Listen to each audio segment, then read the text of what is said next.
Samzira vs Poupette Kenza, Bastos qui serait ban de télé et plein d'autres actualités cette semaine. Croyez-moi, vous allez rester sur votre fessier. Bonjour à toutes, bonjour à tous et bienvenue dans cette nouvelle émission Mix the Tea, l'émission qui revient sur toute l'actualité, télé-réalité et people. Aujourd'hui, nous avons pas mal de sujets à traiter. D'ailleurs, j'ai oublié d'en mettre un en avant dans l'introduction, mais Maeva Genam voyage encore, en Corée cette fois-ci. Je vais tout simplement vous laisser liker, commenter et vous abonner et nous, on se retrouve juste après le générique.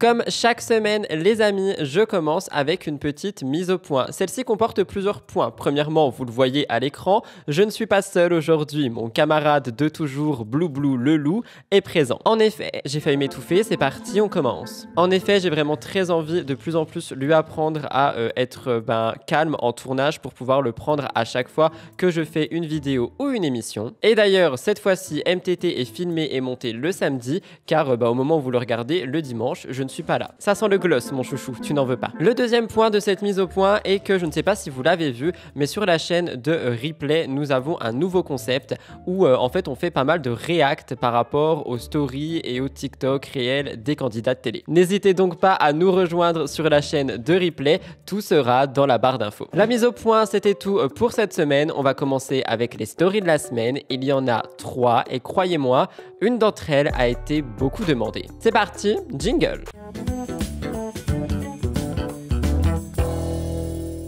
La toute première story de la semaine revient sur les premières paroles que vous avez entendues pour le début de cette émission. Bastos serait donc ban de télé. C'est quelque chose qu'il a expliqué dans un live Twitch qui a été ensuite remis en rediffusion sur sa chaîne YouTube secondaire Bastos TV. Et en fait, il nous explique qu'à cause des récentes révélations qu'il a commencé à faire sur Greg Yega, eh bien, il aurait de nouveau été blacklisté et ban de télé-réalité. Bastos l'explique assez clairement dans le magnéto que j'ai pu retrouver sur le compte du blogueur Clash de Cassos TVR. Je vous laisse écouter. Je vous ai dit il y a quelques semaines, par rapport au Van Date, que le concept des Van Date allait peut-être être racheté par une plateforme, par une chaîne. Je vous ai dit que on avait pitché le concept, que le concept allait varier un petit peu et que peut-être, en tout cas, dans le cas où j'aurais pas trouvé l'amour lors de ma saison sur YouTube, il se pourrait que mon concept de Van Date soit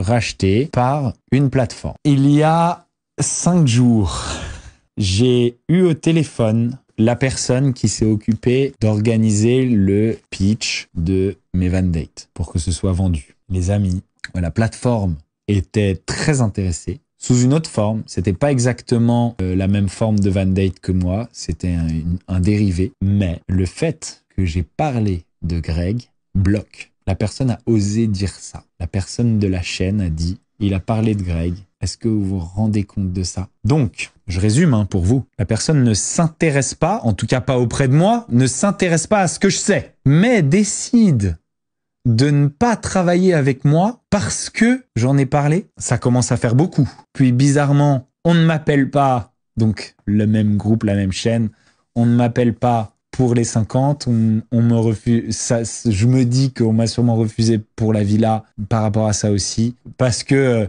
finalement, il paraît que Nicolo ne fait pas la villa. Je connais quelqu'un, je peux pas vous dire qui, mais qui a été pris comme ça en dernière minute pour aller faire la villa, que j'adore, mais qui est un peu moins bankable que moi, même pas mal moins. Je suis boycotté, je suis blacklisté. Et en plus, ils se soutiennent tous. Parce que, et en plus, j'ai même pas été au bout, c'est-à-dire que j'ai rien dit, en fait. Je n'ai rien dit. Je peux pas le dire, donc j'ai rien dit. Mais vous vous rendez compte de ce que ça veut dire, là?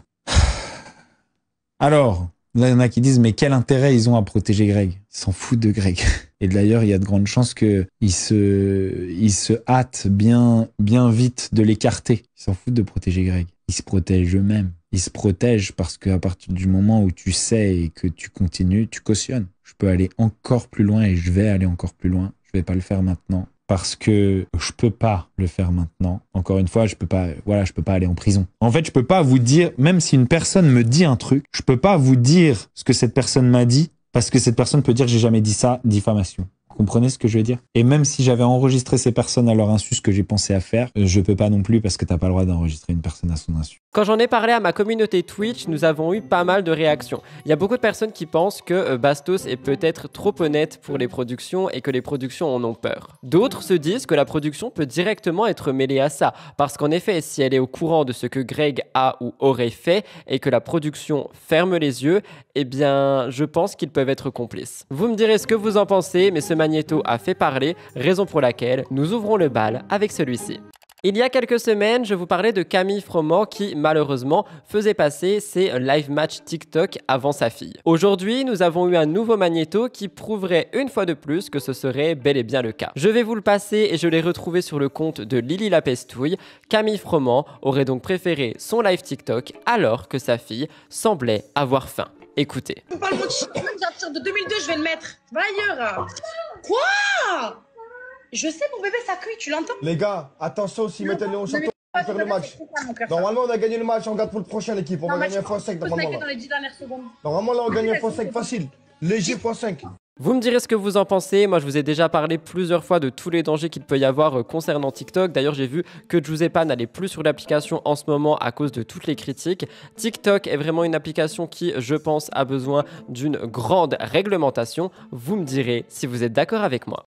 Dernière story de la semaine, c'est plutôt un TikTok, vous me l'avez envoyé par dizaines, vous m'avez dit Rudy, mets-le en avant dans MTT, il faut que tu en parles. Je vous parle ici des dernières révélations faites par Marie Garrett sur son ex. Je ne sais pas si vous vous rappelez, Marie Garrett a longtemps été en couple, notamment dans Secret Story avec son petit Ken, étant donné qu'ils étaient surnommés le couple Barbie et Ken.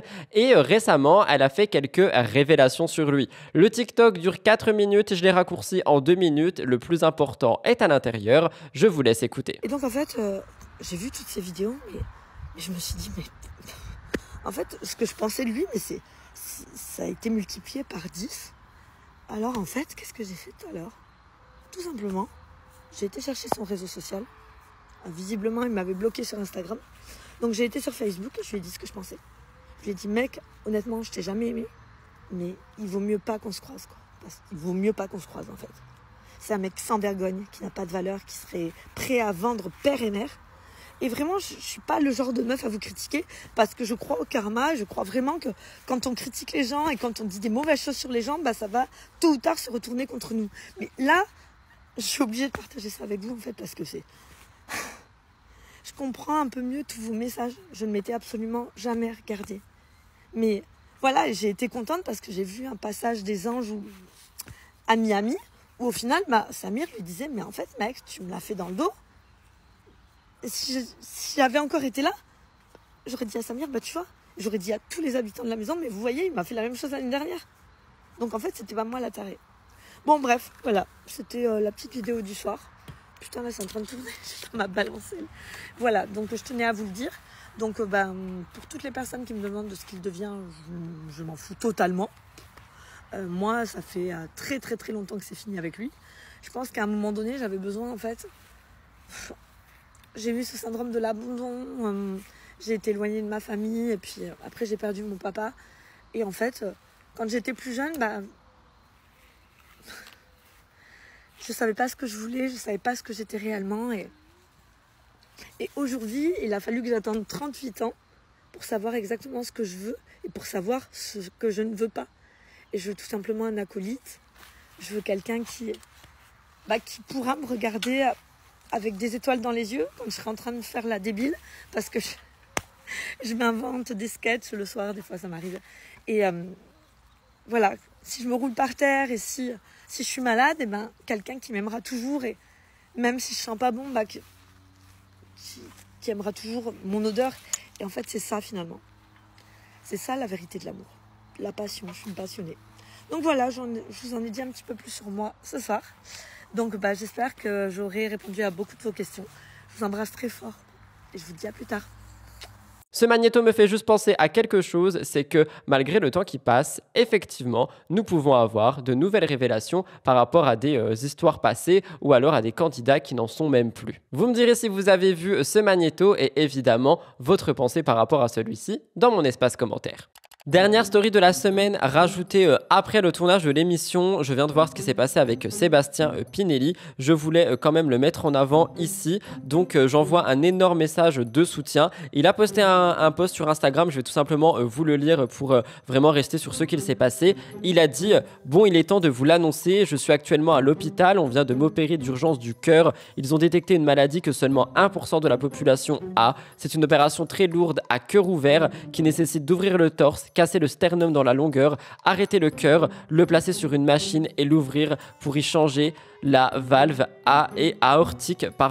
Je réalise à quel point la vie peut être courte et qu'il est important de profiter des gens qu'on aime avant qu'il ne soit trop tard. Les médecins m'ont dit que j'étais un miraculé au vu de l'avancement de ma maladie, que je devrais être mort aujourd'hui, surtout que je faisais beaucoup de sport, d'où l'urgence d'opérer rapidement. Je ne vais pas épiloguer sur le sujet car je suis très faible et j'ai besoin de repos. Demain, entre guillemets, j'irai mieux et je me rappellerai à quel point cette épreuve était difficile et que maintenant je dois profiter à fond de ma vie et de mes proches. À toi ma fille, tu ne verras pas ce message, mais papa t'aime et reviens très vite à la maison auprès de ces petites femmes. Je vous avoue que ce message a totalement retourné le monde télévisuel si jamais vous suivez Sébastien et Chloé, moi le premier, et j'avais pris la décision de pas forcément le mettre en avant dans MTT. J'avais peur que ça casse un petit peu le mood de l'émission, mais je trouve que c'est très important de le faire quand même et je veux vraiment envoyer tout mon soutien à Chloé Cooper, à sa fille et à lui-même. J'espère que la situation va s'arranger. Je vous avoue que ça m'a mis un coup quand même parce que je les suis vraiment assidûment pour le coup, Chloé et sa famille,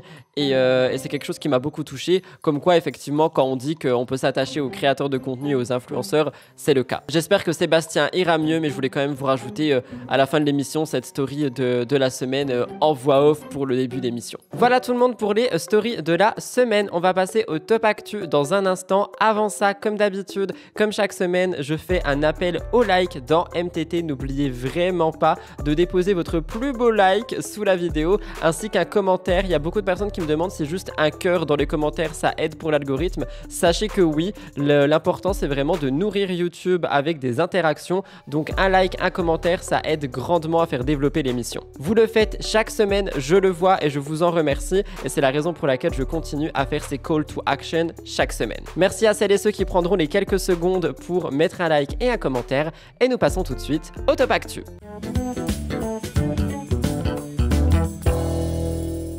D'ailleurs, c'est la dernière fois que vous voyez cette gourde. J'en ai commandé une en verre gradué, ça va faire pas mal de bien à mon petit gosier déshydraté. Un peu d'eau et on commence. Je commence cette semaine par vous parler de Kim Glow. Kim Glow a récemment partagé une vidéo avec sa fille, Talia, sur les réseaux sociaux. Et suite à cette vidéo, on a eu pas mal de réactions. On rappelle que depuis la naissance de sa fille, Kim documente toute sa vie de nouvelle maman.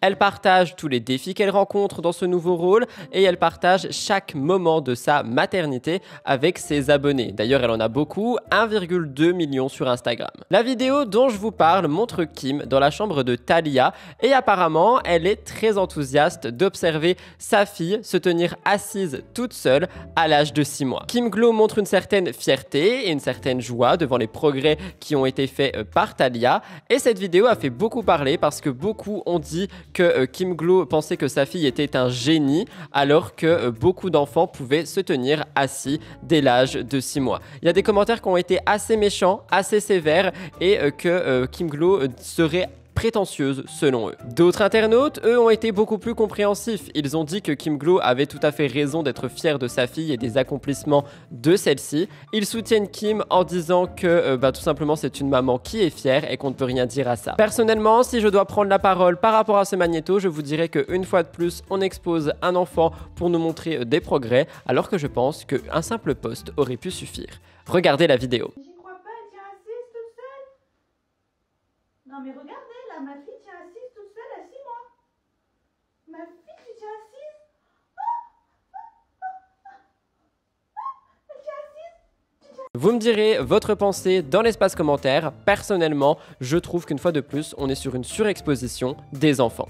Nous parlons ici de Jessica Tivna et ce ne sera pas la seule fois dans l'émission. Jessica Tivna, vous le savez, c'est une figure très connue de télé-réalité. C'est une grande influenceuse sur les réseaux sociaux et son mari et elle, récemment, ont également republié des vidéos sur leur chaîne YouTube, chaîne qui compte plus d'1 million d'abonnés, et ils parlent beaucoup d'épisodes de leur vie. Ils se confient régulièrement sur ce qu'il se passe à l'intérieur de leur quotidien.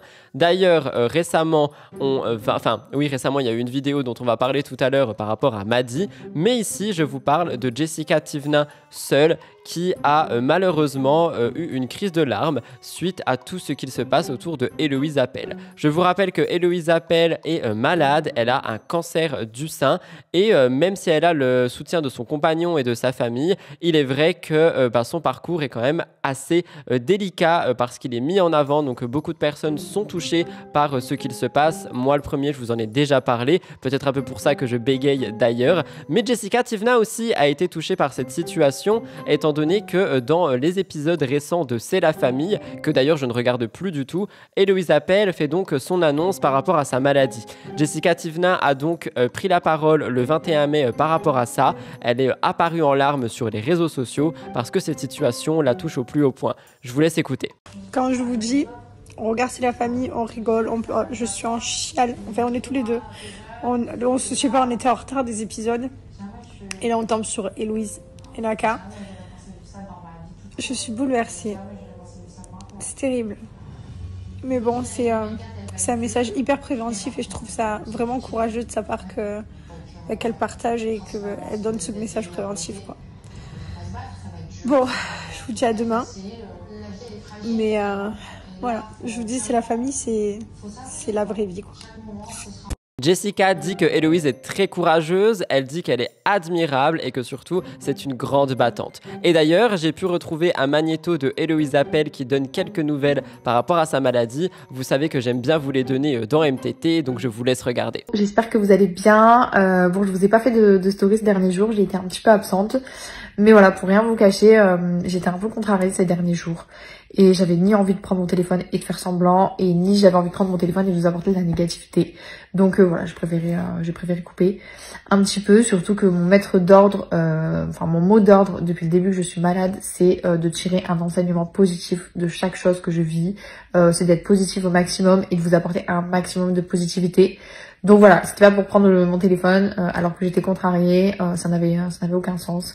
Donc voilà, mais là ça va mieux. Voilà, c'est des petites choses, des petites contrariétés banales, inutiles, mais qui m'ont quand même contrariée.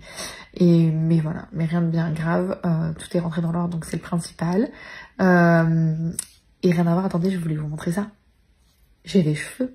Regardez ce petit duvet qui repousse sur ma tête. Non mais c'est pas incroyable. Genre bon, ils sont vraiment tout doux. On dirait vraiment un petit duvet. Genre c'est hyper bizarre.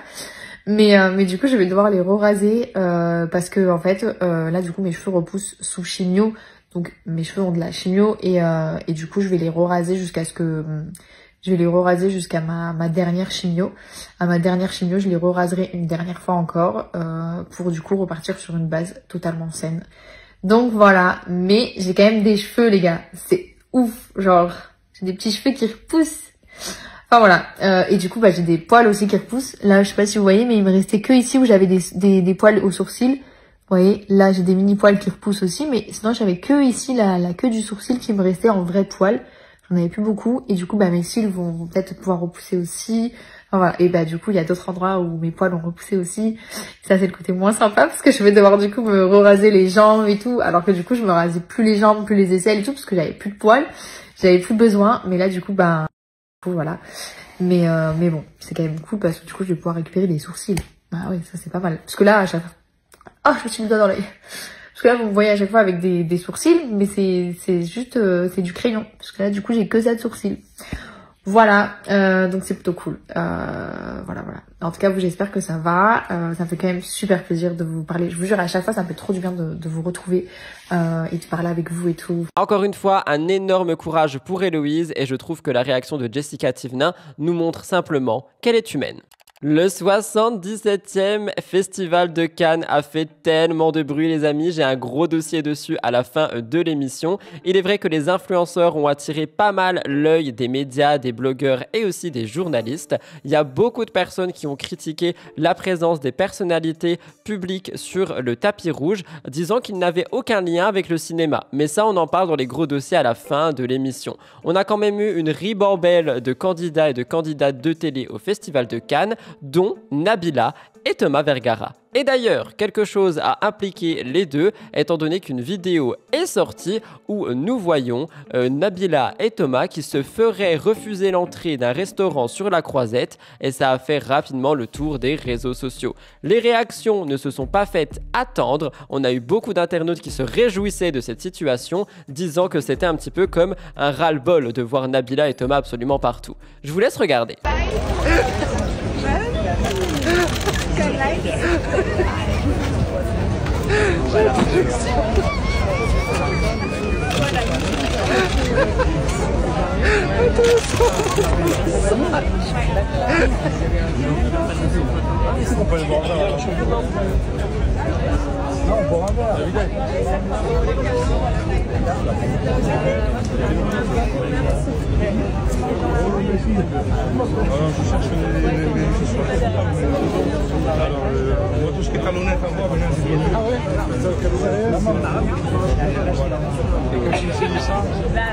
Ah, c'est un...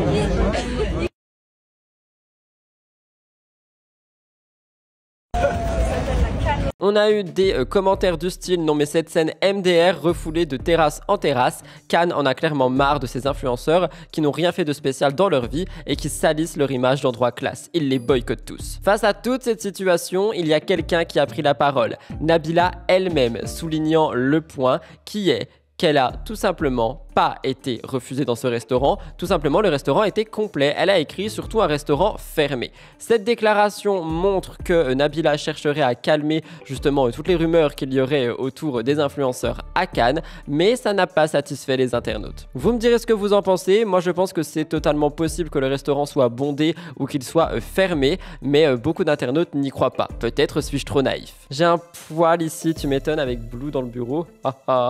La semaine dernière, nous parlions de Jessica Tivna qui faisait une collaboration avec Shein. Cette fois-ci, je vous parle de Jazz. Jazz est au milieu d'une polémique sur les réseaux sociaux, étant donné que celle-ci a posté quelques publications pour faire la promotion de la marque Shein. Et vu les préoccupations environnementales et éthiques associées à Shein, Jazz s'est pris un déferlement. Alors, je le dis quand même, la haine sur les réseaux, c'est pas ok. Par contre, je peux comprendre le mécontentement des internautes par rapport à ça. On avait eu pas mal d'accusations par rapport à Shein, j'en cite quelques-unes qui ont été reprises par le média Gossip Room. Les accusations de Greenpeace concernent l'utilisation de substances chimiques dangereuses, les conditions de travail déplorables et des ONG montrent légitimement des inquiétudes par rapport à Shein. On pourrait donc parler d'un dilemme par rapport aux influenceurs qui ont besoin d'argent et qui en même temps pourraient sélectionner leur marque. Moi je vous l'ai dit, je ne comprends pas comment est-ce que des influenceurs et des influenceuses aussi mis en avant avec énormément de collaborations continuent d'accepter ce genre de collaboration qui n'est pas éthique. C'est-à-dire que je pense vraiment qu'ils ont le choix et je pense vraiment qu'ils pourraient s'asseoir sur le chèque de Shein. Mais non. Donc Jazz a choisi de promouvoir cette marque controversée et on a eu pas mal de questions par rapport à la responsabilité des influenceurs dans leur choix de partenariat. Ça serait intéressant de voir Jazz et d'autres personnalités prendre la parole par rapport à Shein, répondre aux préoccupations des internautes, mais ça n'a jamais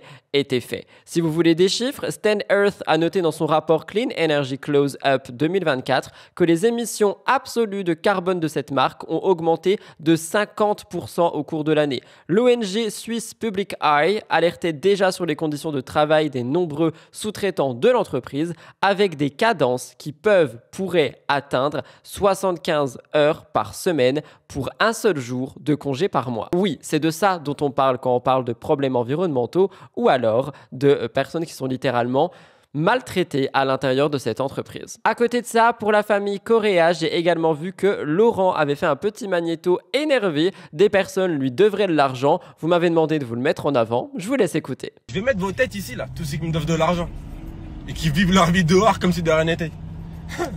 Payez les gens que vous devez déjà. Oh là là, on vit dans quel monde?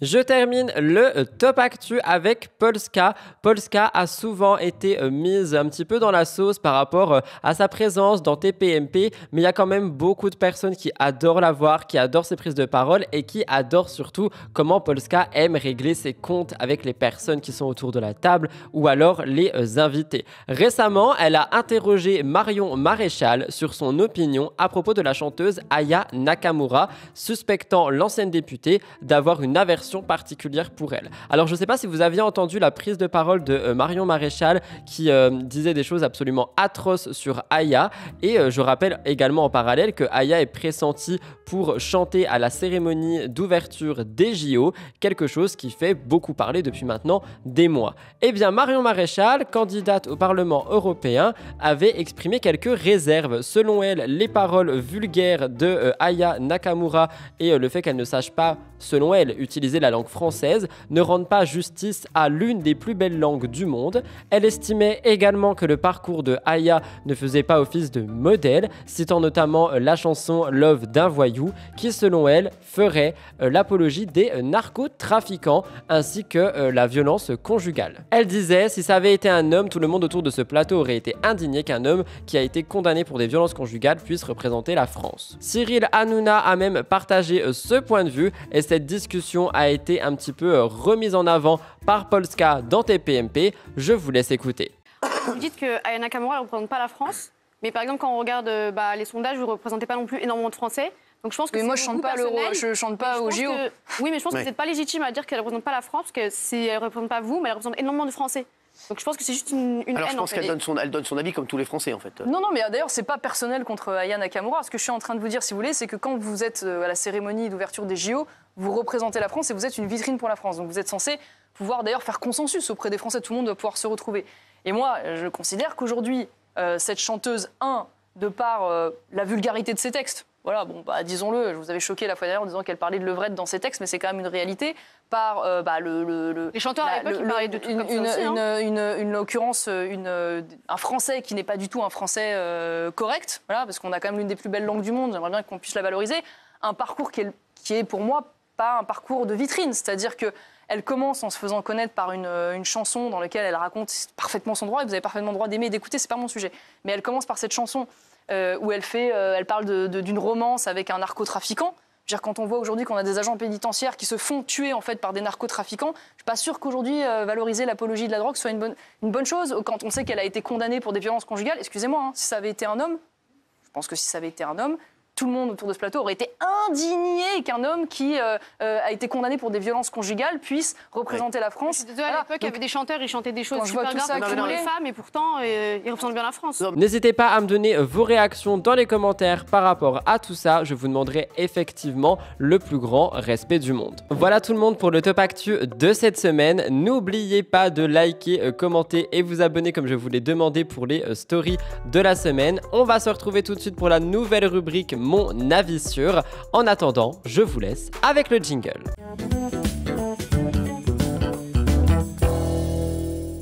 Cette semaine, pour mon avis sûr, j'avais envie de parler avec vous de Samzira et de Poupette Kenza.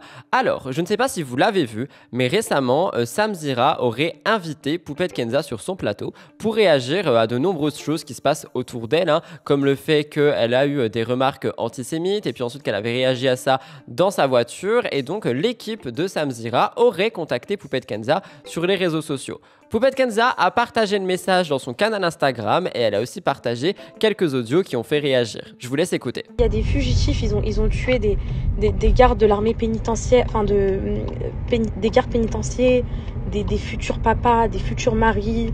Il y a un fugitif qui est recherché à Interpol. Il y a des gens qui disent des propos islamophobes traumatisants.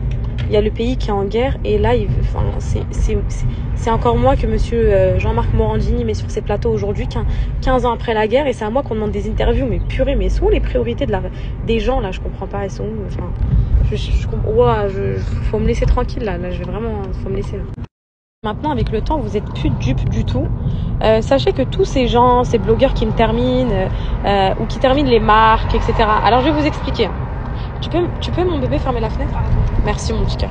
Alors écoutez, par exemple, on m'a parlé de Samzira, ça fait depuis 2022, je crois, qu'il veut m'avoir en plateau et que j'ai toujours recalé ou décalé ou refusé ou peu importe. Et après, à un moment donné, quand tu demandes, t'en as marre, on va te démonter un petit peu. Pareil pour ceux qui ont pris la parole, genre en me défonçant, alors qu'ils m'écrivent des DM toute la journée pour me dire si t'as besoin, je suis là, je peux t'aider. En fait, c'est tous... En fait, quand tu leur donnes pas l'heure, ils ont trop les nerfs, voilà. Et pour les blogueurs qui défoncent les marques en mode ils affichent les marques et tout, sachez que eux, j'ai des messages de eux tous qui vont demander des collaborations aux marques. Et vu que les marques leur répondent pas, ils les défoncent, voilà. C'est un milieu dégueulasse, voilà. C'est un milieu horrible, c'est un milieu sale, c'est un milieu d'hypocrites et c'est un milieu de mauvaises personnes. Donc voilà, faut faire attention. Voilà, il faut pas croire sur parole ce qu'on dit ou prendre la parole des gens pour vrai ou acquise. Parce que c'est blogueur ou parce que c'est journaliste ou parce que c'est... Regardez, même les grands journalistes, genre les grands journaux qui parlent de moi et tout, 90% de ce qu'ils disent, c'est des gros mythos. Faut pas croire à la désinformation. Il y a énormément de désinformation en France et dans le monde de toute façon. Donc voilà, mes poupettes, si vous avez des questions, vous venez me voir moi directement en privé, je vous réponds. Enfin, j'essaye au max de répondre à mes poupettes. Mais voilà, si vous avez des questions, moi je vous dis direct. Tu vas me dire, t'as volé un petit canard? Je vais dire oui, j'ai volé un petit canard. Si je l'ai pas volé, je vais dire non. Donc voilà. Je le précise ici, mais partager des messages, partager des choses qui sont privées de cette manière sur les réseaux sociaux, c'est illégal. Et surtout, personnellement, j'en ai un petit peu marre d'entendre des gens dire de Samzira qu'il démonte tout le monde sur ses plateaux parce que ces personnes refuseraient de venir en interview. C'est vraiment l'excuse facile et la chose qu'on entend tout le temps. Et si vous voulez mon avis sur ça, je trouve que c'est vraiment petit et qu'on pourrait à la limite dire autre chose si vraiment on a envie de dire quelque chose. Mais toujours dire il casse du sucre sur mon dos parce que je ne viens pas sur son plateau, alors que personnellement je ne trouve pas que ce soit le cas, bien que je ne sois pas forcément ok avec la nouvelle DA de Aja.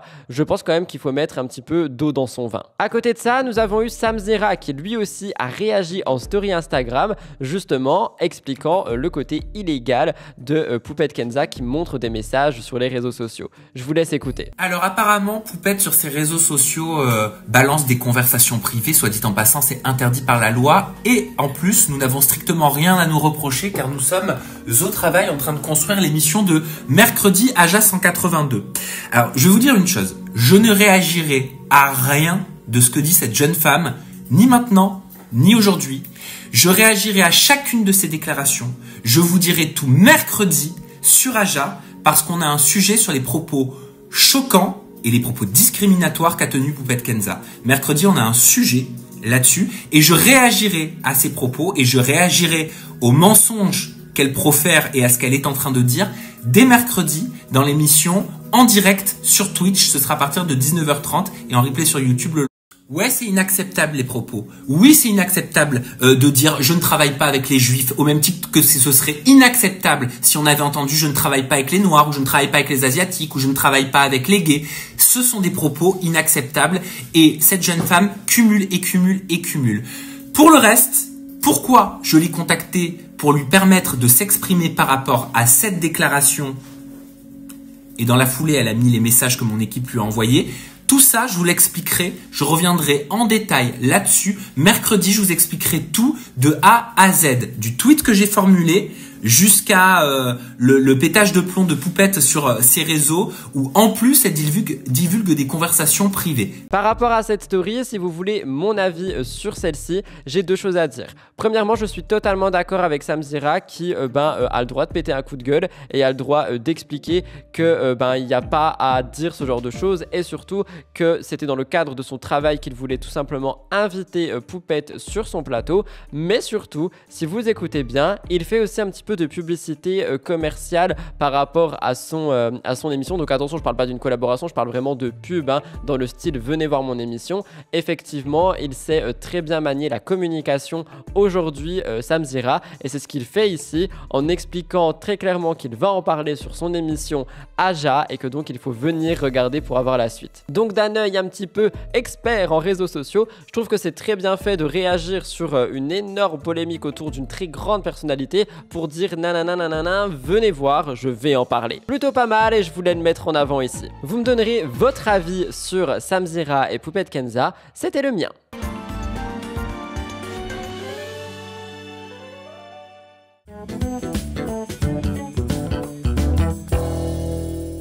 Je commence le cœur actu et nous venons donc d'en parler par Poupette Kenza. Poupette Kenza est une influenceuse très suivie avec plus d'1,1 million d'abonnés sur Instagram. Elle était, selon les médias, l'influenceuse la plus populaire l'année dernière sur Snapchat en France. Cependant, ses contenus sont régulièrement controversés et on a pas mal de critiques la concernant. Poupette Kenza est fréquemment critiquée, notamment par rapport à l'éducation de ses enfants. Elle a été accusée de maltraitance par la justice. Elle a aussi suscité l'indignation des internautes suite à ses propos antisémites. La polémique a pris énormément d'ampleur et Poupette Kenza a récemment exprimé sa détresse en larmes, disant qu'elle envisage de quitter Dubaï avec sa famille. On va pas se mentir, le mois de mai a été très compliqué pour Poupette Kenza, qui est, je vous le rappelle, seulement âgée de 23 ans. Elle est actuellement au cœur d'une immense polémique et elle fait face à plusieurs critiques, notamment par rapport à ses propos antisémites. Suite à sa prise de position pro-palestinienne dans tout ce qu'il se passe, notamment en Palestine, elle a déclaré ne pas vouloir travailler avec aucune personne sioniste ou juive et ça a fait rapidement le tour des réseaux sociaux. Poupette Kenza tente tant bien que mal de se projeter plus loin dans l'avenir. Je rappelle qu'en ce moment elle est à Dubaï avec son mari Alan et leurs 2 enfants, mais elle envisage de quitter cette ville. Elle a dit ça sur Instagram, je cite, « Ça me tente plus du tout. Avec Alan, on est en pleine réflexion sur Dubaï. Si on prolonge ou pas l'année prochaine. On s'est dit, est-ce qu'on part au Maroc? Si je vais au Maroc, je ne vais pas à Marrakech, parce que je trouve que ce n'est pas une ville pour habiter. Il y a trop de Français. Moi, j'irai plus du côté de Rabat. Ça fait un peu Dubaï. J'espère que j'ai bien prononcé Rabat, je crois qu'on prononce le T. Bref, Poupette Kenza n'a pas encore pris sa décision définitive. Elle explique que son choix se fera principalement par rapport au cursus scolaire de leurs enfants, notamment de Seyana, l'enfant aîné, qui est actuellement à la maternelle à Dubaï, où elle suit des cours en anglais et Poupette Kenza veut que la petite continue d'avoir cette chance de pouvoir pratiquer l'anglais. Elle dit, je cite, « Qu'est-ce que vous pensez de Londres? J'aimerais savoir, Londres, qu'est-ce que vous en pensez?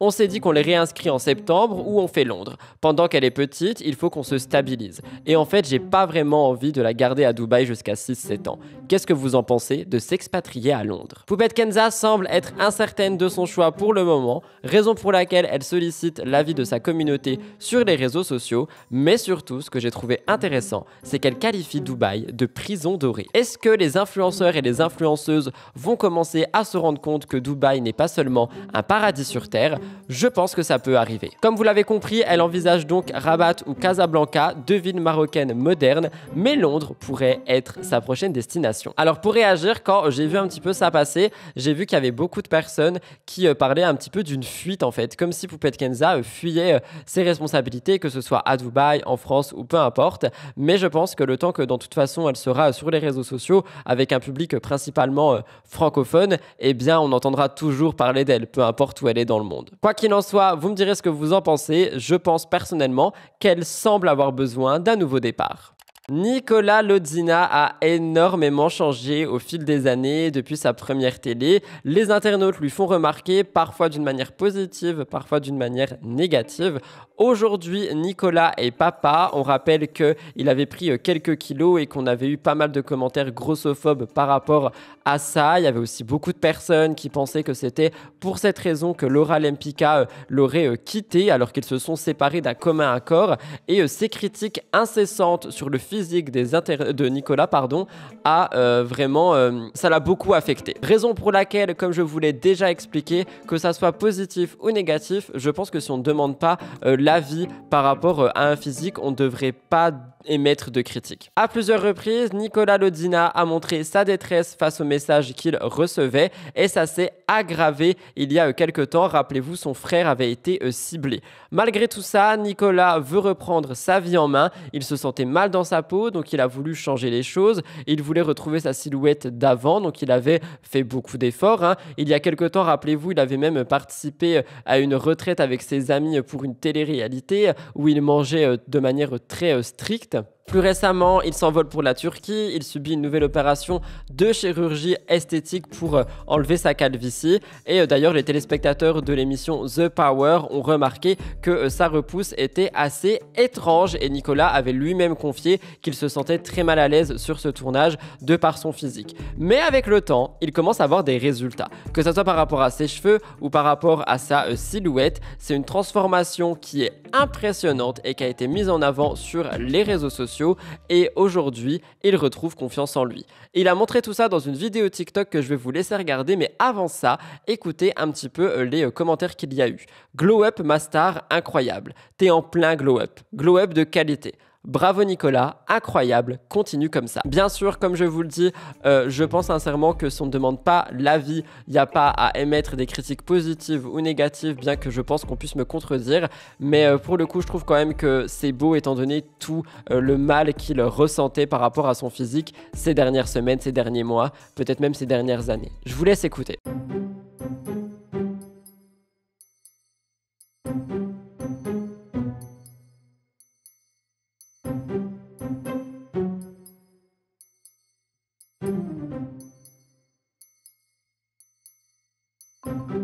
Je termine quand même cette actualité par faire un petit message par rapport au culte du corps. J'espère que ce n'est pas le cas ici et j'espère que les internautes ne verront pas forcément toute cette actualité comme un culte du corps, hein, mais on parle quand même juste de quelqu'un qui se sentait très mal dans sa peau, qui se sentait juste très mal dans sa vie et qui a décidé de reprendre tout ça en main. Personnellement, je trouve qu'on a quand même un petit peu d'espoir par rapport à cette actualité, raison pour laquelle je voulais vous en parler.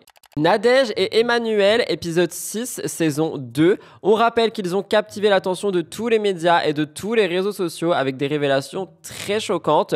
On a eu une infidélité révélée de Emmanuel qui a montré que leur relation n'était pas si solide que ça. La première réaction de Nadège était d'être en colère et de se montrer totalement déçue publiquement et de nombreux fans et abonnés ont soutenu cette prise de parole. Ces révélations ont été perçues comme courageuses et honnêtes à Nadège, mettant donc en avant les complexités des relations qui sont exposées. On n'avait pas de réponse de Emmanuel, donc on avait un petit peu de suspense à l'affaire. D'ailleurs, je vous disais moi-même que ça se trouve, on n'avait pas toutes les informations. Eh bien, le 21 mai 2024, il a décidé de prendre la parole. Il semble regretter ses actions. Il lui a voulu clarifier la situation sur un post Instagram et il a dit qu'il n'a jamais été infidèle physiquement. Il a évoqué leur avenir ensemble en déclarant son amour par rapport à Nadège. Il lui demande pardon. La réaction de Nadège a fait beaucoup parler, étant donné qu'elle a remis son post en story en écrivant enfin des excuses. Elle n'en dit pas plus, donc pour elle peut-être que c'était terminé, mais 2 jours plus tard, le 23 mai, on a un nouveau revirement de situation, l'épisode 4. Nadège partage une story mystérieuse, pourquoi les choses changent alors qu'elles semblaient si parfaites. Et Emmanuel répond en repartageant la story et en s'adressant directement à elle. Il dit « Parce que je vais te montrer que j'ai changé, ouvert les yeux, réalisé mes erreurs et à quel point je t'aime. » Apparemment, les deux seraient donc en voie de réconciliation, ils chercheraient à surmonter des épreuves pour peut-être se remettre ensemble. Les internautes, eux, ils restent totalement ziotés par rapport à toute cette histoire, ils veulent la suite. Mais une chose est sûre, Nadège et Emmanuel captivent l'attention de tout le monde. J'ai vu pas mal de réactions qui me demandaient s'ils allaient faire la villa, que c'était peut-être pour ça qu'on en entendait autant parler. J'ai également vu pas mal de personnes dire que c'est dommage en fait d'avoir leur rupture, puis ensuite leur réconciliation, enfin d'avoir tout sur les réseaux sociaux. Moi je pense qu'on voit justement à quel point c'est complexe d'être dans une relation amoureuse ou même amicale qui est surexposée, parce que dès qu'il y a un problème, un couac, une rupture ou peu importe, tout le monde en parle parce que justement c'est extra exposé. Bref, étant un amoureux de l'amour, j'espère quand même que la situation entre les deux pourra s'arranger. Vous me direz ce que vous en pensez. Je vous l'ai dit tout à l'heure, nous parlons de Jessica Thivenin dans le Cœur Actu. Elle a mis en avant 2 conflits cette semaine, je vous raconte, tout a été pris sur le média Gossip Room.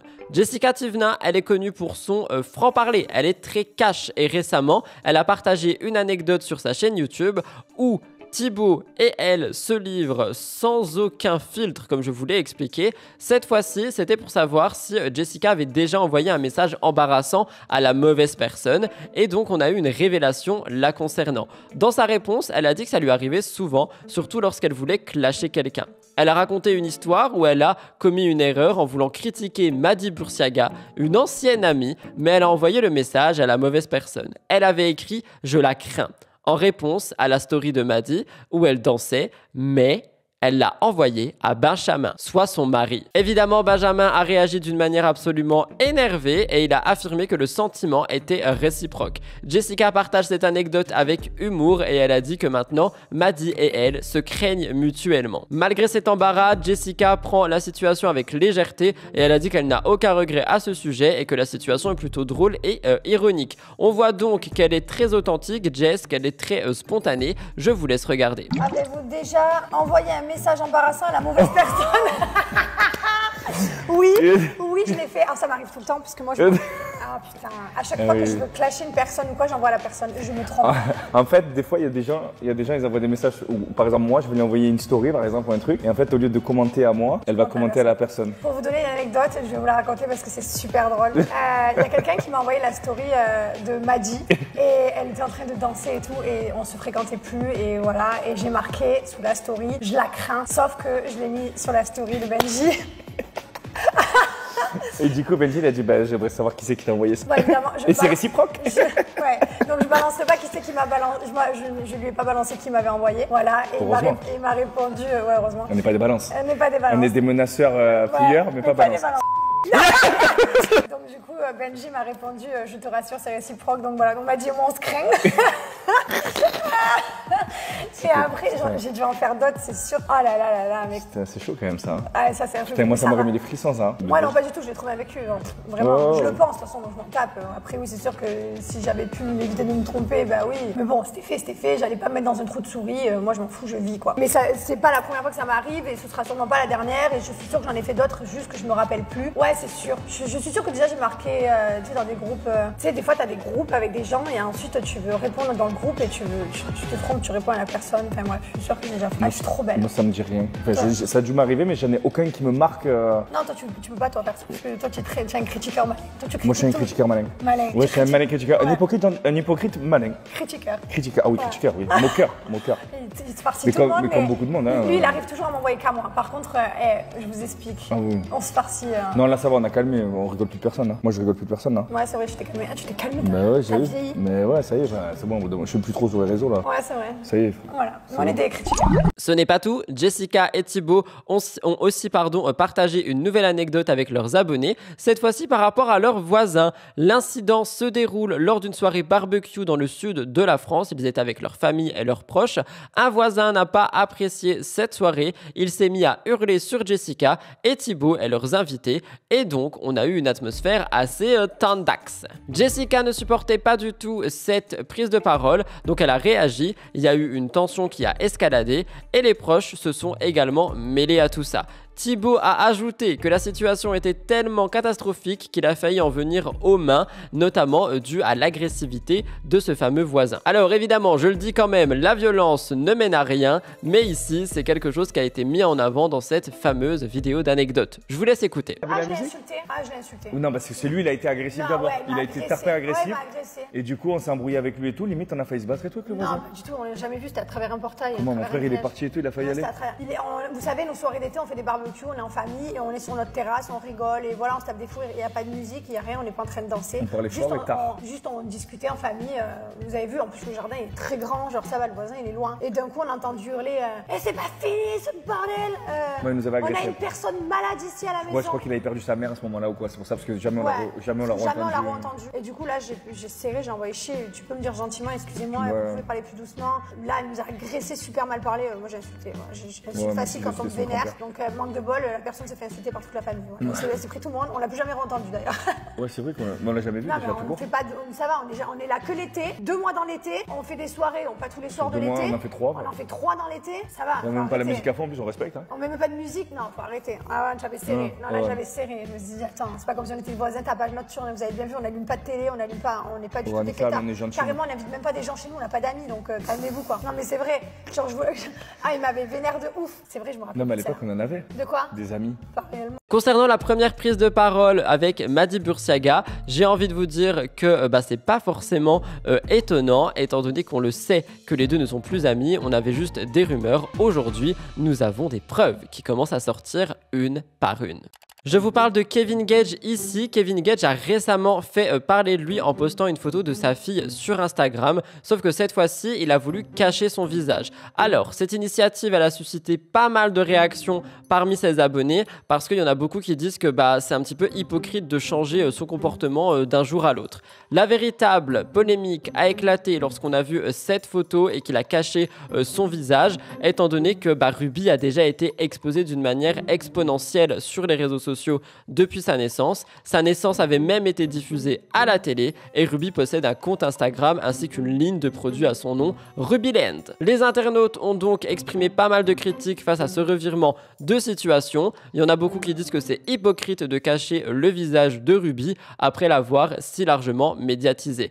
Un commentaire disait « L'accouchement est passé à la télé, une série, elle a un compte Insta, mais il cache son visage. » D'autres ont dit « C'est un peu tard de cacher sa fille après avoir créé un business dont une poupée a son nom. » Pour réagir, je vous dirais que d'après ce que je sais et d'après ce que je vous ai déjà expliqué, Ruby était exposée principalement par Carla Moreau aussi. C'est-à-dire que c'est Carla qui voulait vraiment mettre en avant sa fille et dès lors où il y a eu le divorce, Kevin n'a plus du tout montré sa fille. Et quand bien même les gens disent que c'est hypocrite de le faire après l'avoir été largement médiatisé, au moins il le fait, au moins il s'est rendu compte qu'effectivement c'était problématique d'exposer à outrance son enfant. Donc je pense que c'est surtout le côté voyeur des internautes qui est en mode oh non on la voit plus, ouais mais peut-être que c'est pour la protéger. Certains fans soutiennent la décision de Kevin, je suis pas fan mais je le soutiens et moi personnellement je vois ça comme une tentative de protéger la vie privée de Ruby après des années d'exposition intense.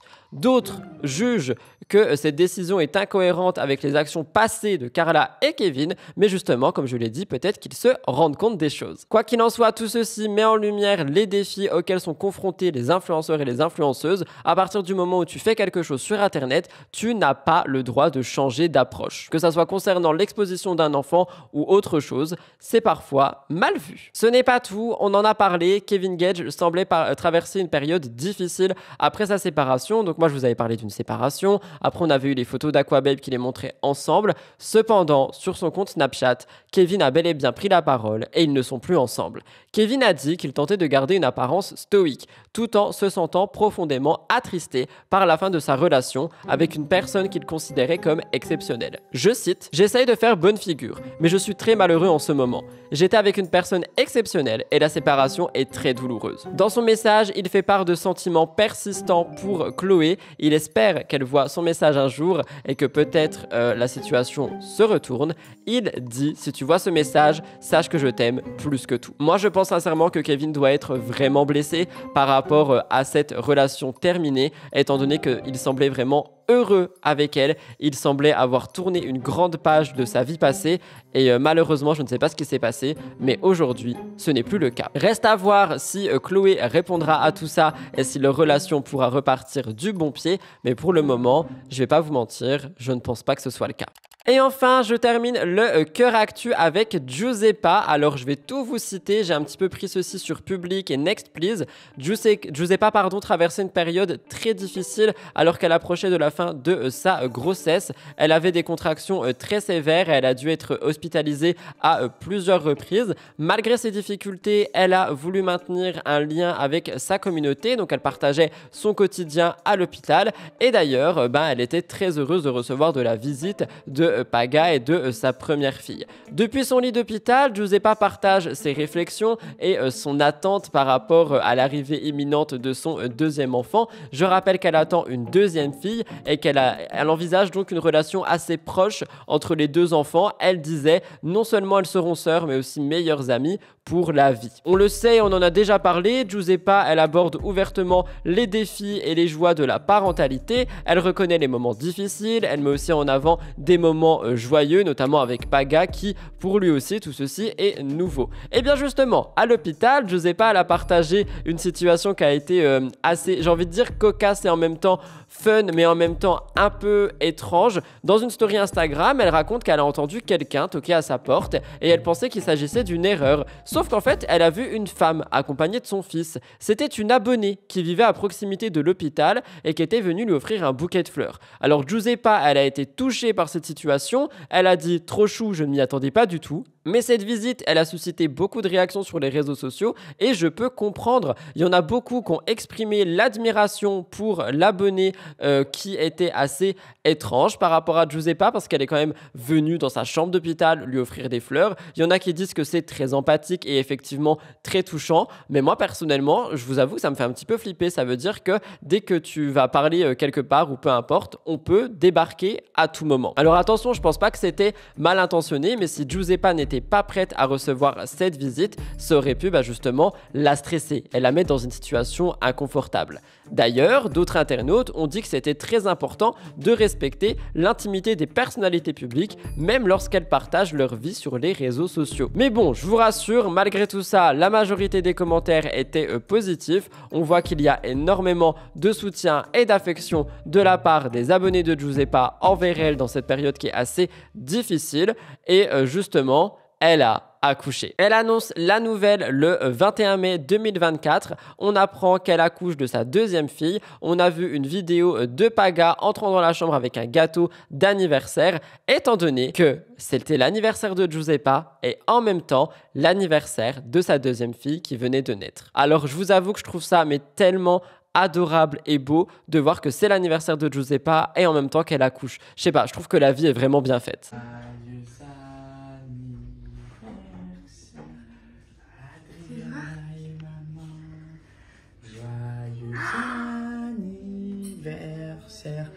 Adriana et maman. Le 21 mai restera donc une date gravée dans leur mémoire. Elle dit sous son post, je cite, « Notre petite fleur est née le 21 mai 2024 à 16h15, le plus merveilleux cadeau pour l'anniversaire de sa maman, née le 21 mai il y a 23 ans. » Malheureusement, elle devait quitter la maternité le lendemain, ça n'a pas été le cas et elle a annoncé une nouvelle assez inquiétante. En story Instagram, elle raconte qu'elle ne pourra pas rentrer chez elle tout de suite, accompagnée de sa fille, parce que la petite a eu une perte de poids impressionnante. Elle dit « Toujours avec ma petite crevette, papa est venu nous voir cet après-midi. On ne sortira pas demain malheureusement car Adriana a perdu 9% de son poids, ce qui est beaucoup, donc surveillance nutritive plus par le personnel de maternité. » Elle dit également, elle ne t'aide sûrement pas assez quand elle est au sein car elle est trop fatiguée. Je pense surtout que c'est dû au fait qu'elle soit née trop tôt. Alors pour réagir à tout ça, évidemment, moi j'envoie tout mon courage et tout mon amour par rapport à ces nouvelles, par rapport à Giuseppa qui est donc maman une seconde fois, en plus 2 filles. Je pense que c'est quelque chose qui l'a ravie. D'un autre côté, vous me connaissez, j'ai beaucoup de mal avec le fait que tout va être exposé une fois de plus sur les réseaux sociaux. Quand on en connaît les dangers, il y a de plus en plus de personnes qui ouvrent les yeux et qui se rendent compte surtout que je suis pas là juste à vouloir dire ça pour dire ça. Mais je reste très heureux pour Giuseppa, j'espère que tout se passera bien et qu'elle pourra très vite rentrer avec sa petite à la maison. Peut-être même d'ailleurs que c'est déjà fait au moment où je vous parle. Beaucoup d'amour, beaucoup de courage et j'espère que tout ira bien. C'est donc de cette manière que se termine le Cœur Actu. On va passer au gros dossier. Je le dis une fois de plus, je vous le rappelle, n'oubliez pas de liker, commenter et vous abonner. On se retrouve après le jingle. Gros dossier, let's go!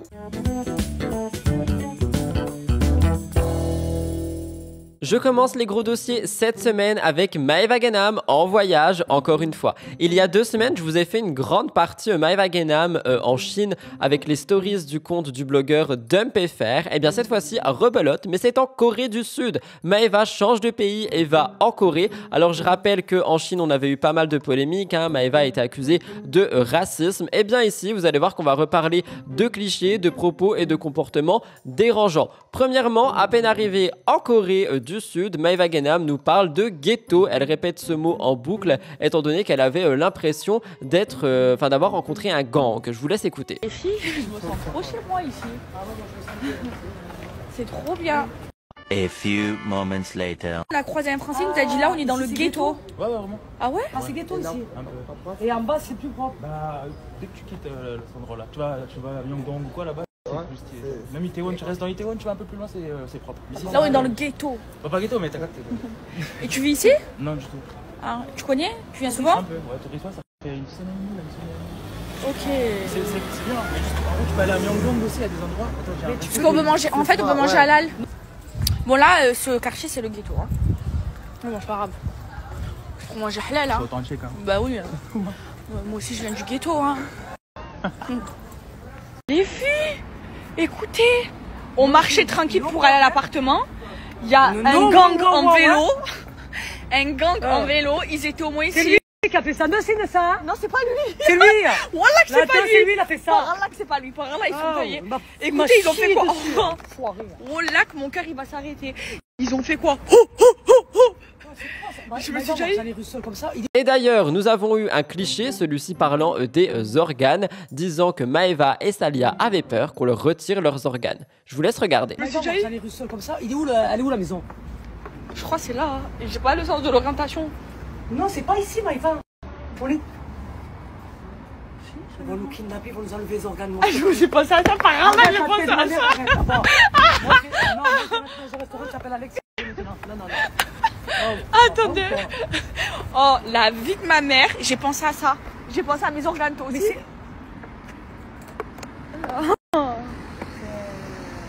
Tu t'en rappelles pas? Oh, c'est des rues cachées, ça, Maïva. Je me souviens pas, Salia. J'ai pas le sens de l'orientation. Appelle Alex. Salia, comment Salia.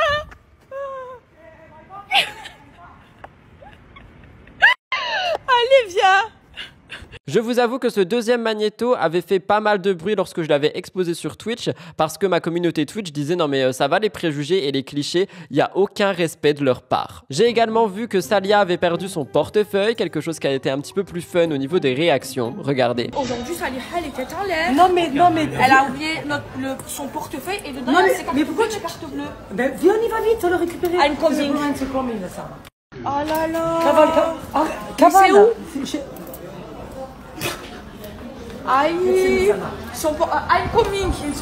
Son portefeuille Gucci, il y a les cartes bleues dedans. Mais il va plus vite là, mais je sais pas c'est où. Ah oui, il va plus. Saliha. Je peux plus, moi je suis fatiguée. Tout à l'heure pareil, elle a oublié les sachets. C'est où Maïva? Je sais pas. Je sais pas. Je sais pas. Il y a ton passeport aussi dedans. Il y a tout dedans. Les filles, on a perdu le... Enfin, Salia, elle a oublié son portefeuille dans le photoboot. Mais on sait pas c'est où le photoboot. Oh non, il y a son passeport et tout dedans. Ah, Saliha, je crois qu'on a tourné ici, non? On est rentré dans ce magasin. Il y a tout qui se ressemble ici. Regardez les filles, on l'a retrouvée. J'en peux plus de toi. Regardez les filles. Les filles, je vous jure, les Coréens, c'est vraiment pas des voleurs. Pas du tout, mais vraiment pas du tout. On aurait oublié ça en France, on l'aurait plus jamais retrouvé. Jamais. C'est un truc de ouf. Mais également qu'elle s'était faite arrêter par la police. Et oui, rien que ça. Peut-être que c'est un signe qu'il faut faire attention à son comportement lors des voyages. Je vous laisse écouter. Les filles, on s'est fait arrêter par la police. Il s'est arrêté. Oh, j'ai eu trop peur parce qu'on a traversé n'importe où. En fait, il y a des zones pour traverser. Oh, oulala. Je me suis chiée dessus. Moi aussi. J'ai dit à Salia, avance, fais semblant de pas comprendre. Ils sont venus jusqu'à nous. J'ai eu peur. Ensuite, nous avons eu des magnétos un petit peu plus différents. J'ai vu Maeva Genam qui imite les Français en vacances, quelque chose qui a suscité des réactions assez drôles dans l'espace commentaire. Mais moi, personnellement, je trouve que, encore une fois, c'est de l'humour, mais c'est de l'humour qui peut être très mal interprété. Je vous laisse écouter. Alors, avec mon amie Salia, on a été au Japon. On a passé des vacances extraordinaires. La nourriture succulente. Hein. On a même été voir un spectacle de sumo. Et alors là, il y avait une geisha. Un spectacle. Mais quelle culture. Spectaculaire. La culture, waouh, amazing. Sensationnel. Exceptionnel. Mais alors, on s'est éclaté, on s'est bousillé, papy. Une culture, mais vraiment culturelle. Les geishas, oh là là. Et là, on a vu une geisha, mais alors là, qu'est-ce qu'elle était belle! Elle était splendide. Et on a même fait une photo avec elle parce qu'on a pris des places VIP. Alors, elle les a trouvées à moins 30% sur Tripoli. Genre. Les ramen. On a mangé des ramen. C'était les mêmes que dans les mangas, c'était succulent. Et on a mangé de la loubia. Exceptionnel, sensationnel, succulent. Je recommande fort. Et alors les Japonais, qu'est-ce qu'ils sont respectueux. Waouh. Dehors, il n'y a pas une saleté. Vraiment. Notre culture, c'est notre culture franchement, j'ai totalement. passé des vacances exceptionnelles, sensationnelles. Sensationnel. Il a bien pris Maïva.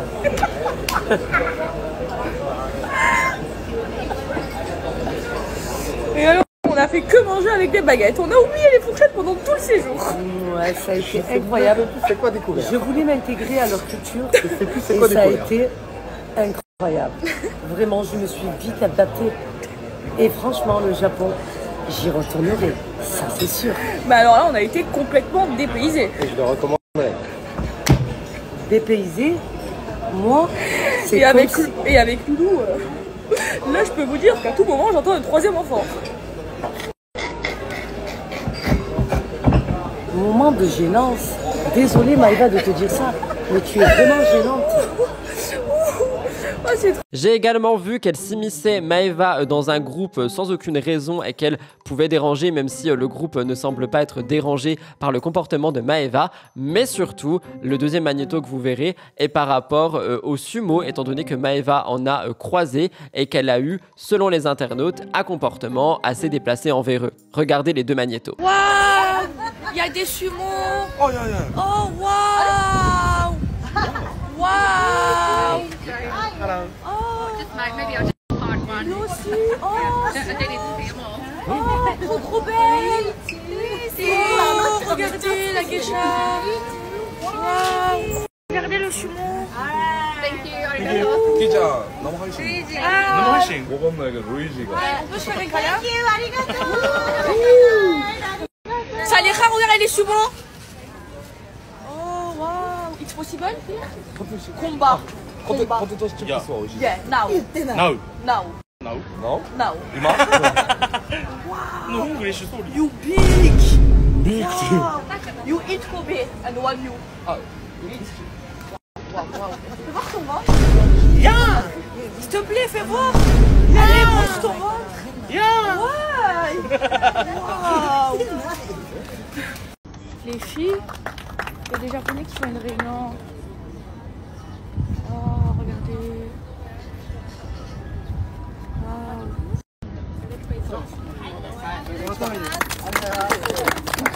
Oh.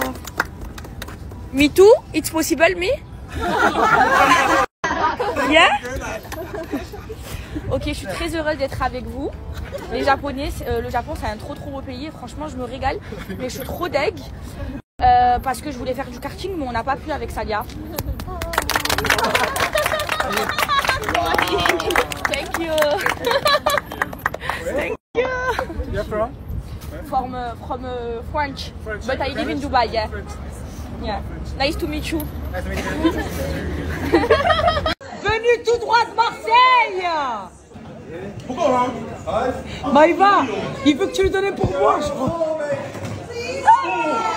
Je l'ai dit en début de chronique, beaucoup de gens parlent d'humour, mais il y en a énormément qui sont choqués. Vous me direz ce que vous en pensez, si vous voulez mon avis sur ça. Personnellement, je pense qu'effectivement, Maëva soit ne voit pas le mal, soit sait très bien faire réagir. Elle s'est dit, en Chine, on a fait des vues de malades. Et bien du coup, nous recommençons ici avec des comportements assez similaires. Sinon, je vois pas la raison de snapper tout ça et de se mettre en scène de cette manière. Vous me direz ce que vous en pensez, mais personnellement, je pense que les comportements sont dérangeants et qu'on ne peut pas tout faire sous couvert d'humour, ça se saurait.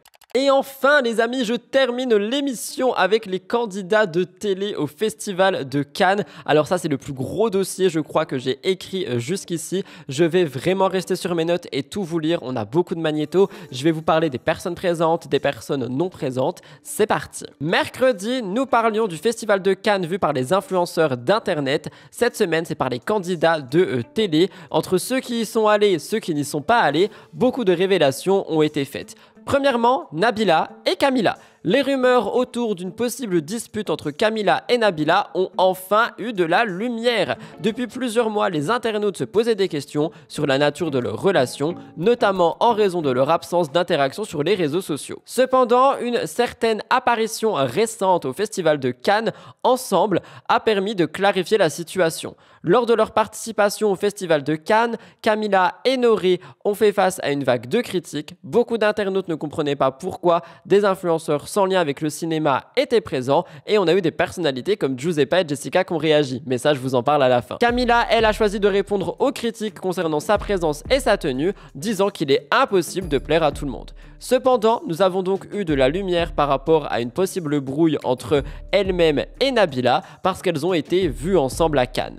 Camila a confirmé qu'elles avaient passé un agréable moment ensemble et donc nous n'avons plus aucune rumeur d'embrouille. Cette clarification est survenue après de nombreuses questions de la part des abonnés et donc Camila a assuré que leur amitié était intacte, comme en témoignent les moments partagés ensemble sur le tapis rouge. Nous avons ensuite eu Greg Yega qui a suscité beaucoup de réactions en montant les marches du Festival de Cannes. Il y a eu beaucoup d'internautes surpris. Il est connu pour ses participations en télé-réalité telles que Les Marseillais et aussi sa relation avec Maëva Guénam. Greg a répondu aux critiques sur Instagram en disant qu'il avait été officiellement invité au festival. La présence de Greg à Cannes a été largement critiquée sur les réseaux sociaux. On a beaucoup de commentaires négatifs qui ont fleuri en disant le mec il n'a rien fait dans sa vie hors la télé-réalité, il se prend pour une star internationale. Face aux critiques, Greg a donc choisi de s'exprimer sur Instagram. Il a dit « Vous êtes des fatigués, je me demande comment les gens peuvent avoir autant de haine ». Il a mentionné qu'il se déplace avec une sécurité renforcée parce qu'il a peur des incidents et il dit que c'est essentiel d'être reconnu, accompagné par de la sécurité. Je vous laisse écouter. Et bonjour à tous les bébés, j'espère que vous allez tous et toutes bien. Écoutez, bon ça va, je viens de me lever il n'y a pas très longtemps. Je bois mon petit café les bébés. Franchement, il y en a, c'est vraiment des fatigués. Ce que je vois, mamma mia, c'est, ma foi, c'est incroyable. Je me demande comment les gens ils peuvent avoir autant de haine comme ça. Je n'arrive pas à comprendre, vraiment. Parce que je vois ma petite vidéo là, où je suis en train de marcher à Cannes en costard. Tout simplement parce que déjà, de 1, je suis invité à Cannes. De 2, j'étais invité pour monter les marches. Voilà. Donc c'est pour ça que je suis en costard et c'est pour ça que j'ai une sécu avec moi, tout simplement. Donc après, à un moment donné, je pense que les gens qui jugent ou les gens qui se permettent de... Donc c'est bien dommage, voilà. Je marche avec une sécurité parce que bien sûr que j'ai peur. Voilà, avec tout ce qui me suis arrivé à un moment donné, j'ai très peur. Je suis à Cannes parce que je suis aussi avec mon équipe. Je suis invité à des events. Je suis à Cannes pour travailler. Voilà. Donc je déambule pas comme ça, comme un fou sur la croisette comme ça, à l'air de dire je vais me montrer ou pas, alors que pas du tout en fait. Voilà. Si je marchais comme ça, c'était parce que j'étais invité, que j'allais monter les marches, tout simplement, et que d'aujourd'hui, je suis fier, voilà, tout simplement, parce que c'est la première fois de ma vie que je monte les marches du FIF, et personnellement, je suis très content parce que j'avance dans ma vie et je fais des choses que je ne pensais pas faire, et j'ai l'opportunité et j'ai la chance de faire ces choses-là et je suis très content. Pour réagir, comme vous le voyez, on a donc beaucoup de questions par rapport à la légitimité des personnalités publiques présentes au Festival de Cannes.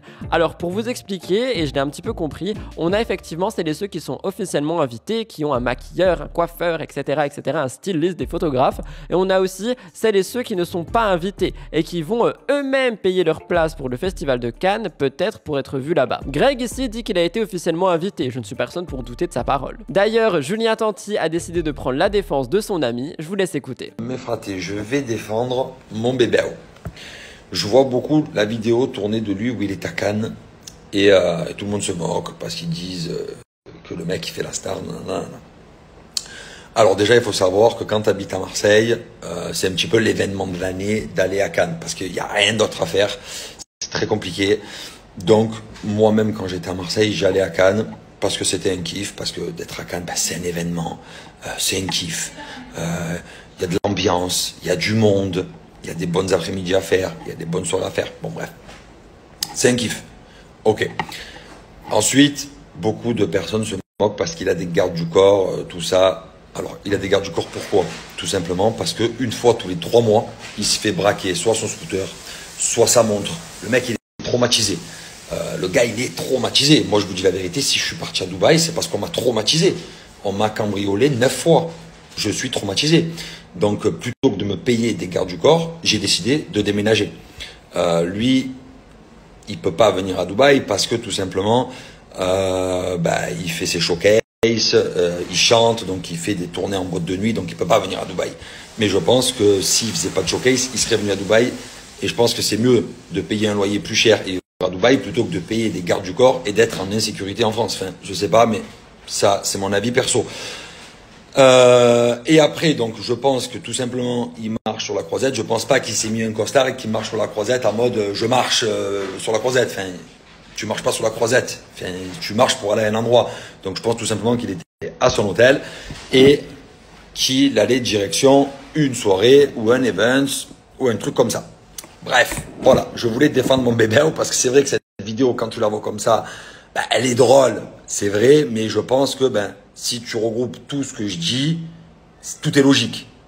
Voilà, c'est mon bébé. Nous avons aussi eu Carla Moreau qui a fait tellement de bruit par rapport à Cannes. Sa montée des marches a suscité de nombreuses réactions en ligne. Elle partageait le 21 mai 2024 son enthousiasme. Elle a publié des photos de sa préparation. Elle était accompagnée de sa meilleure amie, Maïsan. Carla portait une robe noire longue avec un énorme décolleté. Et justement, ça a rapidement attiré l'attention. On a eu des réactions sur le look de Carla qui ont été mises en avant. Il y a des internautes qui disent mais pourquoi elle est là, il y en a d'autres qui disent mais elle n'est pas actrice et surtout il y en a plein qui disent que sa tenue est vulgaire. Apparemment il y a une vidéo qui est sortie, personnellement je ne l'ai pas vue, où on verrait des personnes dites bouche bée par rapport à la tenue de Carla parce que ces personnes l'auraient trouvée vulgaire. Mais bon, malgré les critiques, Carla n'a pas voulu se laisser affecter par ça, elle a savouré chaque moment de cette cérémonie. Je vous laisse regarder sa préparation. Ça y est, je suis de retour à l'hôtel Martinez pour la montée des marches. C'est la première fois que je vais monter les marches. Autant vous dire que je suis super stressée. Genre vraiment super stressée. L'année dernière, on était à la même place. Mais cette année, exceptionnellement, je monte les marches. Donc je suis super stressée. À la fois super excitée aussi. Voilà. Et nous sommes à J-1h. Et nous n'avons toujours pas la robe. Nous ne savons pas. On a beaucoup de choix. On ne sait pas ce qu'on va mettre. Donc là, du coup, on va tester le make-up, la coiffure. Et on s'adaptera en fonction. Sa participation a divisé les avis et les internautes. Il y en a beaucoup qui apprécient de voir des visages familiers de télé-réalité à ce festival et il y en a d'autres qui disent qu'ils n'ont rien à faire là. Carla a d'ailleurs fait un débrief, écoutez. Petit débrief de ce festival de Cannes, face cam, depuis que je suis entrée, je vous ai pas parlé de tout cet événement-là. Donc déjà, je voulais vous remercier pour le nombreux messages que vous m'avez tous envoyés en me disant que voilà, ma montée des marches était super, que la robe, le choix de la robe était parfaite. Vous avez suivi toutes nos stories, donc vous savez à quel point je n'avais rien organisé, mais parce qu'en fait dans ma tête je me disais c'est pas possible. Enfin, je l'ai su un mois à l'avance que j'allais monter les marches, mais je vous avoue que dans ma tête je me disais mais non, c'est pas possible. Et du coup je voulais rien préparer pour pas être déçue, pour pas qu'on me dise finalement au dernier moment non mais c'est mort. Donc du coup j'ai rien préparé. Et au final, je regrette pas du tout le fait d'avoir choisi la carte simplicité, c'était parfait. Vraiment, j'aurais pas pu espérer une plus belle montée des marches que celle que j'ai fait. Faut savoir qu'en plus, je passais en dernier créneau de soirée, donc le dernier plus grand film de la journée, avec Vincent Cassel, avec de grands acteurs et actrices. C'était incroyable, mais j'avais une pression de dingue parce que je me disais, c'est vraiment la dernière montée des marches, quoi, le soir et tout. Enfin, je trouvais que c'était juste exceptionnel. Donc j'ai eu cette chance d'être invitée par le film. Donc je suis trop contente. Je pense que n'importe qui sera invité au Festival de Cannes irait parce que c'est vraiment à vivre quand on travaille dans un milieu d'influence comme ça. Je trouve que c'est vraiment une expérience à faire. Moi je sais que j'ai ce souvenir de mes grands-parents qui regardaient le Festival de Cannes à l'époque. Ça me fait plaisir de pouvoir me dire je l'ai fait. Voilà, je le dis d'ailleurs dans mon interview. Au moins quand je vais vieillir, je me dirai j'ai fait le Festival de Cannes ou j'ai écrit un livre, etc. Je trouve que c'est trop des petits paliers importants à vivre quand on aime son métier, quand on aime évoluer. Et vous savez, voilà, que moi, vous m'avez vu à travers plein d'émissions. J'essaye à chaque fois de sortir un peu de ce que j'ai l'habitude de faire, de ce qu'on a eu l'habitude de me connaître, que ce soit à travers mes livres. Là, il y a un nouveau projet qui va arriver bientôt. Donc, c'est vrai que je suis ravie de pouvoir vivre toutes ces expériences-là qui sont différentes et qui permettent de me faire évoluer dans ce petit... Vous l'avez compris, elle a donc profité de son moment à Cannes et je pense qu'elle avait raison, mais il y a eu beaucoup de critiques, je vous l'ai expliqué depuis 5 minutes, et donc elle a réagi à celle-ci. J'ai fait passer le magnéto sur Twitch pour un react, il y a beaucoup de personnes qui ont salué le discours de Carla Moreau. J'attends votre réaction dans les commentaires. J'ai eu beaucoup de messages aussi en me disant mais est-ce qu'elle a sa place ou pas au Festival de Cannes. Alors si vous attendez que les gens vous donnent une place, sachez que vous arriverez à rien dans votre vie. Dans la vie, il faut savoir prendre sa place, marcher droit, lever la tête et prendre de l'espace et faire sa place soi-même. Et c'est exactement ce que j'ai réussi à faire dans ce tapis rouge, puisque j'ai envie de faire dans ma vie au quotidien avec les objectifs que je me fixe. Et si j'ai un conseil à vous donner à vous tous, c'est de ne pas s'arrêter à travers un milieu parce que vous êtes dans un milieu modeste ou parce que vous avez fait de la télé-réelle, que du coup vous ne pouvez pas évoluer d'une différente manière. Je peux vous citer des tonnes et des tonnes de gens qui évoluent, ne serait-ce que Jean Dujardin qui était dans Un gars, une fille, qui est maintenant un grand acteur à l'international, que ce soit Michael Youn qui a démarré dans le Morning Live et qui se retrouve à réaliser des films ou à être un grand acteur. Vous savez, dans la vie, c'est pas parce qu'on part de bas qu'on peut pas réussir. Alors oui, les échelles, elles sont beaucoup plus lentes et c'est beaucoup plus difficile parce que du coup, on se prend beaucoup plus de portes dans la tête, mais quand on lâche pas, ben à force, à un moment donné, ça paye. Et donc pour moi, c'est un palier de fait et je suis très très contente d'avoir réussi à faire cette montée des marches. Après ça, j'ai vu un magnéto de quelqu'un qui n'y est pas allé, mais qui avait beaucoup de choses à dire, et c'est Melanite. Melanite a montré un message, elle a barré le nom, etc., mais elle a montré un message de quelqu'un qui aurait voulu aller à Cannes en ne se prenant pas pour, on va dire, du caca et en se vendant énormément. Alors, il y a beaucoup de gens qui ont critiqué Melanite de montrer ça en disant qu'elle était jalouse et que on a le droit d'essayer de trouver sa place au Festival de Cannes, et il y en a d'autres qui ont cherché à savoir qui était derrière ce message. Apparemment, d'après ce que j'ai compris, il pourrait s'agir de Marine Elimer. Je ne sais pas si c'est le cas, je vous laisse écouter. Festival de Cannes, je vous montre le message d'une influenceuse qui demande à une marque pour monter les marches. Pourquoi je suis toujours là au mauvais moment? Alors là, j'étais obligée de vous le dire, je suis désolée. Chaque année, le Festival de Cannes, ça fait super polémique. Pourquoi il y a autant d'influenceurs? Parce que oui, c'est vrai qu'aujourd'hui, c'est devenu trop accessible et que ça enlève un petit peu le charme du Festival de Cannes. Malheureusement, pour cette influenceuse, je suis tombée sur le message qu'elle a envoyé à une des marques que je connais, voilà, au niveau professionnel. Et franchement, je suis obligée de vous le montrer parce que vu la prétention du message, je crois qu'il y a certaines personnes qui ont oublié que les influenceurs, même moi, je n'ai pas inventé le vaccin. Donc voilà quoi, c'est pas la peine d'avoir un ego surdimensionné. Je vous montre. J'ai bien sûr caché le nom parce que là, c'est tellement la dèche chez certains que on va venir me demander des sous et porter plainte contre moi. Donc, bonjour, j'espère que vous allez bien. Je me présente, je m'appelle dans l'influence depuis maintenant plus de 15 ans. Ah ouais, je crois pas. Et ainsi que dans le modeling, je me permets de vous contacter car j'ai découvert l'an passé votre profil lors du Festival de Cannes sur une de mes collègues de télé, Camilla, vos magnifiques créativité. Ok. Actuellement sur Dubaï, je cherche à rentrer en contact avec les bonnes personnes concernées pour être présente en tant qu'invitée au Festival de Cannes de cette année. En toute honnêteté, j'ai énormément de demandes, mais je ne sais pas à qui devoir prêter mon attention. Mashallah. J'aimerais beaucoup mettre en avant votre talent pour cette édition. Inch'Allah. Comme j'ai dit avant, si toutefois vous pensez pouvoir m'apporter votre aide afin de me conseiller vers qui je pourrais me diriger, personne fiable, pour défiler au Festival de Cannes avec vos magnifiques créations, je saurais pertinemment mettre en avant. Donc ça, c'est un honneur de travailler avec elle. Je suis dépassée. Dans les personnes qui n'y sont pas allées, nous avons également eu Jessica et Giuseppa qui ont fait pas mal de bruit pour terminer cette chronique avec le Festival de Cannes. Giuseppa considère que les influenceurs ne sont pas des stars. Elle dit que c'est quelque chose qui montre qu'il n'y aurait pas forcément des critères pour accéder aux fameuses marches. Selon elle, il semble désormais que n'importe qui puisse aller au tapis rouge à condition d'avoir un minimum de followers, mais elle dit qu'elle n'est pas jalouse et que elle est bien contente de voir les personnes y aller. Je vous laisse écouter. Contre, hier on parlait d'un truc avec Héloïse. Et attention, quand je dis ça, c'est vraiment sans aucun jugement pour les personnes concernées qui vont à cet événement. Parce que si on m'invite, bon en fait le sujet c'est le Festival de Cannes.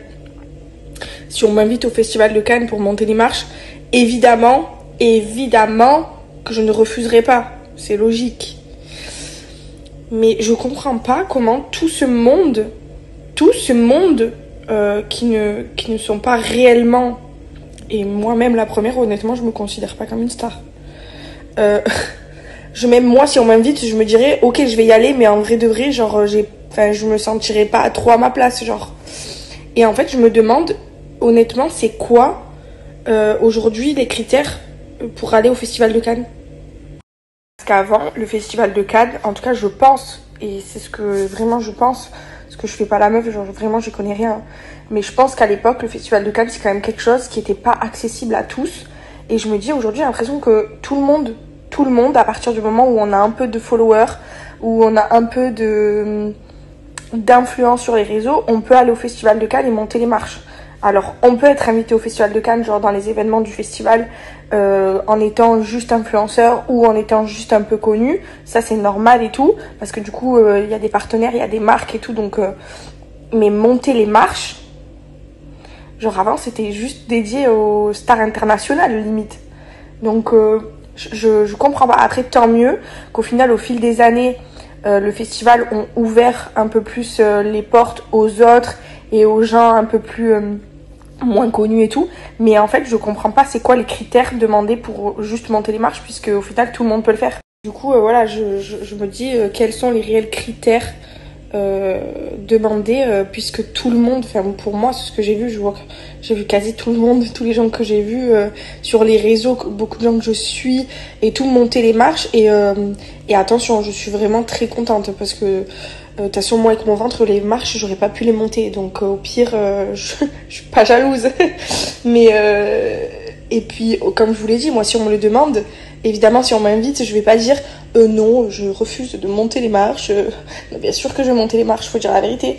Mais je me dirais, je monte les marches, mais c'est pas forcément là où je devrais être. Genre, je suis pas une grande star, genre.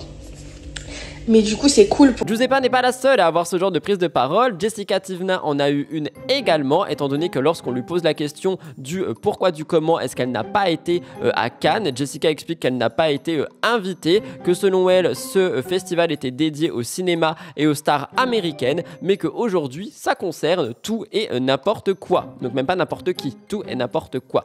Jessica Tivna ne comprend pas pourquoi autant de monde peuvent s'y rendre, et elle a dit « Peut-être qu'un jour je serai invité, on n'en sait rien, mais je ne rêve pas de strass et de paillettes, ça doit être super chouette, mais ce n'est pas mon plus grand rêve. » Écoutez. Parce qu'on m'a pas invité. On m'a jamais invité. Mais en fait, moi je sais pas, pour moi le Festival de Cannes, à la base, c'est un truc de star. C'est un truc de star. Je sais pas moi, des stars américaines, des stars du cinéma et tout. Et maintenant, je vois qu'il y a de tout et de n'importe quoi qui monte le festival, donc je vois que c'est plus du tout comme avant. Mais même maintenant que c'est plus du tout comme avant, on m'appelle pas quand même. Pourtant, je fais partie du tout et du n'importe quoi, moi aussi. Mais on m'a jamais proposé. Non, vraiment, je jamais le Festival de Cannes. Mais on m'a pas, c'est parce qu'on m'a pas invité. Après, si demain on m'invite, peut-être que j'irai. Hein, ça dépend. Si c'est juste pour monter 3 marches, non. Mais si c'est parce qu'il y a un concept derrière, je sais même pas en fait. Je sais pas c'est quoi le concept du Festival de Cannes. Je sais pas ce que c'est en fait. Je sais qu'il y a un tapis rouge, des marches. Après, je sais pas. Je sais pas, il y a des événements, je crois. C'est quoi? C'est des marques qui maquillent les filles, qui habillent les filles et tout. Je sais même pas. Franchement, je vous dis la vérité, je sais pas, je m'en suis jamais réellement trop intéressée. Mais quoi qu'il arrive, on ne s'est jamais trop intéressé à moi non plus. Donc bon, on n'a pas besoin de s'intéresser l'un et l'autre. Et attention, quand je dis de tout et de n'importe quoi qui monte les marches de Cannes, je précise, c'est pas méchant. Je suis pas jalouse. Moi, j'habite à Dubaï, je suis très loin, donc... je pense, vu les personnes qui montent les marches, je pourrais demain y aller et essayer de monter les marches si j'en ai réellement envie et que voilà, je pense que c'est faisable parce que vraiment je vois des gens qui montent les marches et Et je me demande pourquoi, même si je ne suis pas jalouse. Et attention, il n'y a rien de méchant, chacun fait ce qu'il veut. Et ceux qui montent les marches, ils montent les marches, c'est très, très bien. Mais c'est vrai que tous les ans, je vous dis la même chose. J'ai l'impression que chaque fois, tous les ans, je fais le même sourire. Je comprends pas en fait. Je sais juste que je sais pas. Je sais pas le concept. Je sais même pas, il y a combien de marches de Cannes? Il y en a tous les jours de marches de Cannes. Je sais même pas s'il y a qu'un jour que tu montes les marches de Cannes, s'il y a plusieurs jours que tu montes les marches de Cannes, s'il y a... Qu'est-ce que tu fais en haut des marches de Cannes? Je sais qu'il y a plein de soirées, etc. Mais ouais, voilà, je sais pas trop. Bref, en tout cas, peut-être qu'un jour je serai invitée par une marque, qui sait, peut-être, on n'en sait rien. Si un jour une marque a de la peine, moi, sur mon petit fauteuil blanc dans ma maison à Dubaï. Ah là là, mais pour l'instant, non, je vous jure. Après, moi, je suis pas une fille qui rêve de la grande vie, strass et paillettes et tout. Genre, bien sûr que ça fait toujours plaisir d'être jolie et tout, d'apporter des belles robes, etc. Mais je suis tellement bien aussi en pyjama. Ouais, je reviens des Maldives. Enfin, je reviens de l'île Maurice, moi, des Maldives. Enfin, moi, j'aime voyager, en fait. C'est voyager qui me plaît. Après, d'avoir une vie de paparazzi, de stars qui me prennent en photo, faire les défilés, les trucs. C'est très sympa, attention, hein, ça doit être super chouette. Hein. Mais c'est vrai que c'est pas mon plus grand rêve, quoi. Voilà. Donc voilà, quoi.